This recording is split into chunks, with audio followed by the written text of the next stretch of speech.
दोस्तों, ज़िंदगी की एक अजीब पहेली सुनाऊं कि एक शिशु रहता जो कि सुनने में बड़ा ही अजीज लगेगा, पर अब सुन लीजिए क्योंकि आज इच्छा है बोल देने की। तो क्या है कि एक शिशु रहता था किसी गांव में। बचपन से ही बाल उम्र से ही उसे धन कमाने का शौक, तो वो बाल उम्र से ही धन कमा रहा था। तो क्या होता है कि वो जिस उम्र में अपने गांव को छोड़ता है उसी उम्र की उसके पास लौट रहते हैं कि अभी वही उम्र चल रही है। और जब बीत जाते हैं जीवन के काफ़ी साल और जब फिर उसकी शादी हो जाती है, शादी होने के 1-2 साल बाद जबकि वो इतना बड़ा हो गया है और उसके अंदर आज भी वही फीलिंग्स है कि वो गांव के छोटे छोटे बच्चे, मेरी बहनें, मेरी भाई, ये सब छोटे छोटे ही हैं, जबकि वो सब बड़े हो चुके हैं, परंतु उसके अंदर फीलिंग्स यही है कि सब छोटे ही।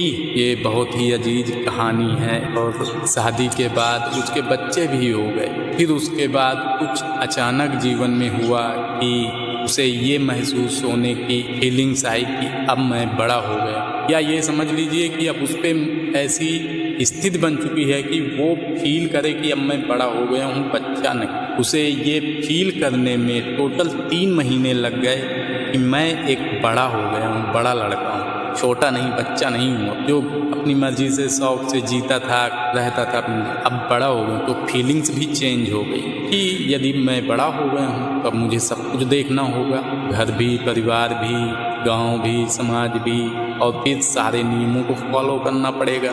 और वैसे बच्चे में तो कोई नियम ही नहीं है। तो अचानक उसे इन सब चीज़ों पे केयर करने पे ध्यान गया कि अब लाइफ में कुछ चेंज करना पड़ेगा उसे। और फिर जीवन में वो कुछ साल भर बाद, 2 साल बाद कुछ ऐसा बदला कि वो इतना बदल गया कि उसे सब देख के कह रहे हैं ये वही लड़का है जो आज से 2 साल पहले था। ये बड़ा ही अमेजिंग है और बड़ा ही दुर्लभ।